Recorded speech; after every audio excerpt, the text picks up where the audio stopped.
Aliás, a questão do sábado para o domingo no calendário, né? A gente honrar o sábado. O católico, ele, enfim, e várias, né, também denominações cristãs também vão à igreja aos domingos. O que significa honrar o sábado, segundo o Evangelho? O Evangelho. Então, eu posso, por exemplo, ir à igreja ao domingo, mas ao sábado honrar a Deus de outra forma que não seja indo à igreja? De que forma eu estarei honrando? A primeira maneira de honrar o sábado, na minha opinião, e eu quero pedir licença para começar já assim, guardar o sábado, a primeira maneira de honrar o sábado é honrando o dono do sábado. O Senhor que deu o sábado. Porque as pessoas também falam, poxa, mas eu honro a Deus a semana toda, eu leio, eu tô ali me comunicando a semana toda. Então eu tenho ainda assim que separar um dia? Olha, eu vou dar um exemplo que eu já dei em outra ocasião e eu acho que ele será bem-vindo aqui. Eu e minha esposa temos um dia do ano que a gente faz o aniversário de casamento, correto? Eu não jogo bola, Karina. Eu nasci com 2 pernas esquerdas e não sou canhoto. Mas vamos supor, já que estou fazendo comparações aqui, que eu fosse um exímio jogador de futebol e amasse jogar bola com os meus colegas todos os domingos de manhã, tá bom? Vamos supor. E eu pergunto assim, há algum problema em casar com um homem que gosta de jogar bola? Penso que não. Não há problema nenhum. É pecado jogar bola? De jeito nenhum. Eu estou traindo a minha esposa por jogar bola? De jeito nenhum. Porém, no dia do aniversário de casamento, se eu largar a minha esposa em casa para ir jogar bola com os amigos, não é de bom tom, não estou sendo inteligente.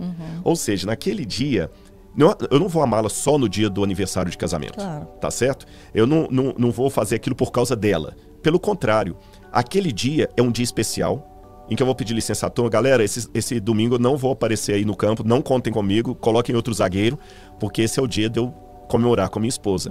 Eu não estou sendo fanático, eu estou apenas dando àquele dia o caráter especial que ele tem. E vou mais.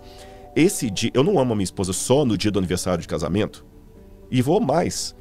Essa comemoração só tem sentido se nós vivermos bem 364 dias do ano.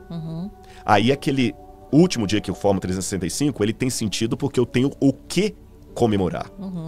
Tá certo? Agora, se eu não vivo bem com ela, se eu estou insatisfeito, se eu arrependi... Daí você vai comemorar de poder sair mesmo. De poder sair daquilo ali. Ou então... Ai, que bom, hoje é o meu dia. Exatamente. Ou fazer como muitos executivos. Olha, senhor fulano, doutor fulano, hoje é o dia do aniversário. Compre flores então e mande para minha esposa. Sim. Que é a coisa mais piegas e sem graça que tem. A mesma coisa o Shabat, ou sábado. Ele só tem sentido se eu ando com Jesus domingo, segunda, terça, quarta, quinta e sexta, aí quando chega no sábado, eu tenho o que comemorar. Então, repito, é como uma relação. Eu não amo a minha esposa só no dia do aniversário de casamento, mas é justamente por viver bem com ela os outros dias, que nesse dia eu quero fazer especial que eu tenho que comemorar. O sábado, ele só tem sentido se eu amo Jesus nos outros dias e o meu semelhante. Aí alguém pode falar, tá, mas não pode ser na segunda, terça, quarta e quinta? Bom, eu devolvo a pergunta. Eu também não posso deixar para comemorar com ela o aniversário de casamento um dia depois, porque naquele dia eu tenho futebol com os amigos. Sim. Depende quem você prioriza nesse sentido. Uma segunda forma que eu tenho de honrar o sábado, ou melhor dizendo, honrar o dono do sábado, é jamais me sentindo superior a quem não guarda o sábado. Isso é uma coisa muito séria. Eu não posso, Karina, de maneira nenhuma dizer, porque tem muita gente que está nos ouvindo agora que guarda o domingo ou não guarda dia nenhum. Eu tenho a minha convicção que o sábado é o dia de guarda do cristão no Novo Testamento e posso mostrar biblicamente. Lembrando que o sábado começa na sexta. O pôr do sol, exatamente. Até o pôr do sol do sábado, conforme a Bíblia, que foi outra mudança então, também. Então, quando começa a anoitecer, quando o pessoal fala sextou. Sextou, na verdade, sábado, é sábado. Né? E eu posso mostrar biblicamente o fundamento da minha crença, mas eu jamais tenho o direito de me considerar, por exemplo, eu, Rodrigo, sou mais espiritual do que o batista, do que o assembleiano, do que o do Sara Nossa Terra, do presbiteriano, porque eu guardo o sábado, o outro não. Não, de maneira nenhuma. E se você ouvir alguém falando isto, de quem guarda o sábado, ou alguém que guarda o sábado falando isso, ele não está com base bíblica, nem no que a igreja diz. Você está entendendo? Como eu falei, Deus tem filhos em todos os lugares. Eu tenho a convicção que Jesus me pede para guardar o sábado. E alguém pode falar assim, mas é tão complicado, o que não deve fazer no sábado? Isso, bom, é como você guarda. Como porque a eu gente sei guarda. Que também no judaísmo eles evitam, né, energia elétrica, subir de elevador, cozinhar, tem alguns outros Foi hábitos, bom você né? colocar isso. Foi muito bom isso. Eu, por exemplo, já passei situações em Israel complicadas. Que diz que a gente, para quem não vai trabalhar no sábado, você não deve nem ter alguém para trabalhar para você, contratar uma pessoa para fazer aquilo que você faria, né? Aí que tem uma coisa, Karina, foi muito... Nossa, como foi boa essa sua colocação, que me dá a oportunidade de dar um testemunho aqui. Eu passei por isso toda a pandemia, praticamente. Não podia fazer nada. Eu fazia Todo tudo. dia era Shabat. Olha, assim como eu apresentei com muito respeito a minha discordância dos católicos e estou procurando colocar com muito respeito isso aqui que eu acredito, eu vou também, com respeito, discordar de algumas práticas do judaísmo hoje. Mas para discordar disso, eu tenho que dar uma história. Os judeus tinham muito problema. Eles adoravam sempre imagens, corriam atrás de ídolos, e quem lê o Antigo Testamento vê muitos testemunhos disso. Deus trazia o profeta lá, igual você falou. Cuidado, povo, e eles iam atrás de Baal, de Asherah, de Astaroth, dos deuses pagãos e tudo mais. Aí um dia Deus, olha, quem não vem pelo amor, vem pela dor. Trouxe Babilônia, Nabucodonosor, destruiu tudo. O povo judeu ficou tão traumatizado com aquilo, que quando terminou o cativeiro da Babilônia, alguns judeus, lá em Minas, diz assim: quem se queima com leite quente, assopra até iogurte. Então, quer dizer, eles ficaram com tanto medo de voltar ali, que antes da Babilônia, a lei era um cerco de proteção do povo. Depois da Babilônia, a lei passou a ser algo a ser protegido. Viu a diferença? Então, essas paredes hoje estão me protegendo do que está lá fora. Mas pode chegar um dia que eu quero proteger as paredes. Então, por exemplo, não podemos mais transgredir a lei de Deus. Não podemos. Lembra? Assopra até iogurte. Então, e se a gente transgredir sem perceber? Deus vai nos punir, vai trazer os babilônios de novo. Então não vamos transgredir. Então aí começaram a dar um monte de leis lá. Aí a gente tem a sistematização disso a partir da Mishnah, do final do 1º século, mas ela provavelmente diz respeito a coisas que estavam em voga na época de Jesus. Havia uma série de leis do que não podia se fazer no Shabat. Por exemplo, você não podia subir numa árvore no Shabat. Porque se você subisse numa árvore e quebrasse um galho, você estaria podando, ou arrancasse uma folha, você estaria podando a árvore no Shabat, que não deve. Se você estivesse chupando uma fruta que tivesse caroço, uma tâmara, por exemplo, você não podia cuspir a semente no chão, porque se ela caísse no chão e germinasse no sábado, eu digo, você estaria plantando de sábado. Mulheres não podiam olhar no espelho no sábado, porque ela podia ver um cabelo branco, ter a tentação de arrancar, ele estaria fazendo cabelo no Shabat. Então eles começaram a colocar um monte de regras e mais regras sobre regras. Então no Shabat... Criadas por ele. Por homens. Mulher não pode olhar no espelho, não pode subir em árvore, não pode fazer isso, não pode fazer aquilo, não pode fazer aquilo. Tem até uma piadinha que o pessoal conta, que uma família de guardadores do sábado queria mostrar para as crianças que o sábado é o dia feliz. Aí eu falei, papai, hoje é dia feliz, hoje é o dia feliz. Papai, depois de a gente voltar da igreja, o senhor andaria de bicicleta comigo? Não, hoje não pode andar de bicicleta. Por quê? Porque hoje é o dia feliz. Tá bom.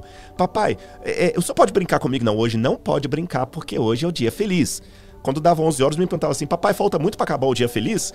Quer dizer, o sábado virou não estava tão feliz. Não estava tão feliz. E quando Jesus vem, o judaísmo estava impregnado dessas coisas que estão até hoje. Sim. E Jesus mostrou com muito amor para eles duas coisas. Em primeiro lugar, vocês, por causa da tradição de vocês, estão transgredindo o mandamento de Deus. Porque o sábado foi feito por causa do homem, e não o homem por causa do sábado. Aí lá numa sinagoga tinha uma mulher doente. Jesus falou, eu posso curar essa mulher ou não, porque hoje é sábado? O que vocês acham? Todo mundo ficou calado. Ele curou a mulher, foi aquele escândalo. Ele tem todo dia para curar, ele vai curar justo no Shabat? Aí Jesus falou assim, como é que vocês são hipócritas, né?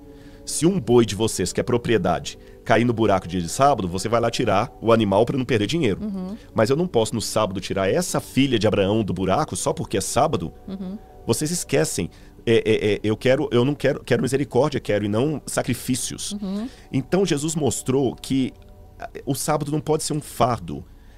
Por exemplo, em Israel, curioso, hoje, você não pode apertar o botão do elevador no Shabat. Mas, por quê? Porque para ele é trabalho. Mas o elevador, nem o elevador pode trabalhar? Ele sobe, mas você não apertou o botão. Você entra numa casa, a luz acende automático, pelo sensor de presença, porque você não pode apertar. Mas, se eu sou um empresário judeu... Mas você pode apertar, porque... Ele vai parando em tudo enquanto andar. Pra você entendeu? Pra você não apertar. Mas, curioso... Mas qual a diferença de você ter o ato de apertar e de você caminhar? Então você não poderia nem andar. Para eles, você só pode andar no máximo uma milha de sábado. Você chegou a assistir aquele seriado Nada Ortodoxa? Não. Assista. ali dá pra entender alguma coisa. Eu posso dar um spoiler pro pessoal Sim, aqui? sim. Esse seriado é interessante que mostra uma família... Onde tá? No ortodoxa. Netflix? Ele tá no Netflix, nada ortodoxa. Anota aí, cara. Anota aí, muito interessante. Mas eu vou explicar uma coisinha que não vai estragar, não é um spoiler que vai estragar, mas pra você entender. Tem um momento ali que tem um monte de mães desesperadas, e como elas falam Yiddish, é muito difícil entender algumas coisas, desesperadas com um carrinho de bebê ali na porta, no saguão do prédio onde elas moravam. E ninguém entende por que elas não saem. Por quê? No Shabat você não pode carregar nada. E até com muito respeito, o que é que muitos rabinos fizeram? Eles criaram regras para transgredir a regra. Então, por exemplo, no Shabat não pode trabalhar, mas eu tenho uma empresa, então você coloca um não-judeu para trabalhar para você, o goi do Shabat. Tem o caso de um dono de um banco que ele conseguiu fazer uma cláusula que toda sexta-feira o banco passava para um outro dono e voltava para a mão dele depois do sábado, para que o banco negociasse no Shabat. Por isso que Jesus falou, olha, vocês como o mosquito engolem o camelo.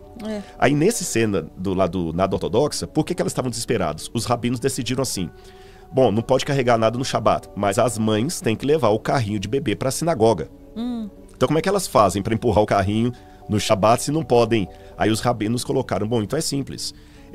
Acho que é Herug, acho que é o nome que fala em Yiddish, é como se fosse assim, 2 fios, sabe onde tem um fio de luz? Eles colocam 2 fios e naquele caminho ali, as mulheres podem empurrar o carrinho do bebê até a sinagoga. É uma exceção. E nesse dia do filme, teve um problema lá que esse fio rompeu, soltou. Como ele soltou, as mães não sabiam o que fazer.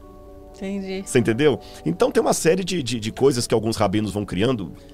Por exemplo, já que no Shabat não posso esquentar nada, não posso acender fogo, então eu vou ter um termostato que antes do pôr do sol vou lá e ligo e o termostato funciona sozinho e tudo e tal. Sim, sim.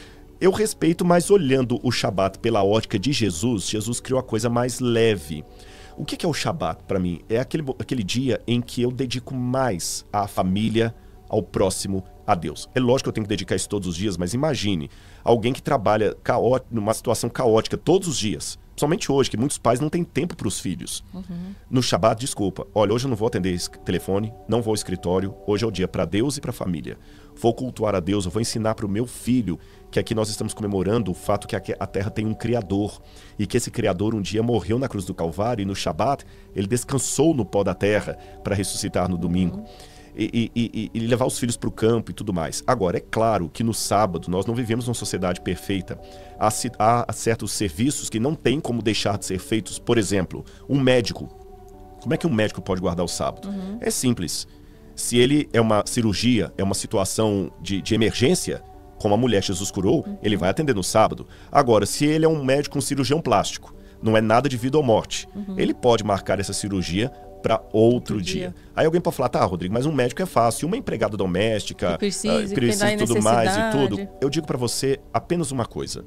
No mundo deve haver pelo menos, se eu contar os judeus, deve haver no mundo mais ou menos uns 30 a 40 milhões de seguidores, de guardadores do Shabat, entre cristãos e judeus, 40 milhões mais ou menos.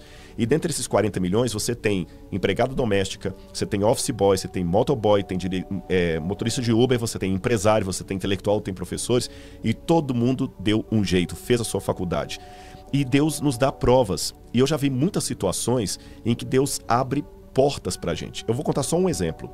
Eu tenho um amigo que ele tinha um professor ateu, que debochava das coisas e na sexta-feira ele já pedia, no Brasil pelo menos nós temos uma liberação do governo para isso, que você tem o direito de não ir às provas no sábado e tudo mais. O governo federal permitiu isso para adventistas, judeus, cristãos guardadores do sábado. Você faz a prova num outro horário. Até a prova do Enem saiu do sábado para respeitar essas minorias religiosas. Mas tinha um professor que falou assim, a minha prova vai ser na sexta-feira à noite, para provocar esse meu colega. Ele falou, professor, sexta-feira à noite eu não posso vir. Se vira, eu quero ver o seu Deus. Às vezes fala assim, pede o seu pastor para te liberar. Não é questão do pastor, a pessoa tem uma convicção pessoal. Aí esse professor falou, eu vou dar a prova e peço ao seu Deus para dar uma nota para você. Quero ver. Mas ele falou de propósito para ver se o menino iria ou não. Ele não foi. E ele precisava daquela prova para passar o de ano. Sabe o que aconteceu? Na segunda-feira ele chegou lá, não teve na escola, essa prova para ninguém. Não teve, sabe por quê? O professor ficou justamente doente, naquela sexta, teve uma enchente em Belo Horizonte, e o professor ficou com o carro dele preso ali no trânsito, e veio uma água, entrou no carro dele e levou todas as provas que estavam no banco Olha, do passageiro ali, e ele não tinha fechado o vidro por qualquer razão. E o professor falou com ele assim: eu nunca mais brinco com o seu Deus. E eu podia ficar aqui 3, 4 horas contando histórias e mais histórias maravilhosas. Agora, a última coisa para fechar essa resposta. A Bíblia fala: quer comais, ou bebais, ou façais qualquer outra coisa, fazei tudo para a honra e glória de Deus. Se você que está me ouvindo decidir guardar o sábado, faça para a glória de Deus, não para se sentir superior a irmãos que não guardem o sábado, ou para querer esfregar o sábado na cara dos outros. Faça para a glória de Deus. Não é para ser salvo. As obras não são o meio nem a causa da minha salvação, são o resultado dela.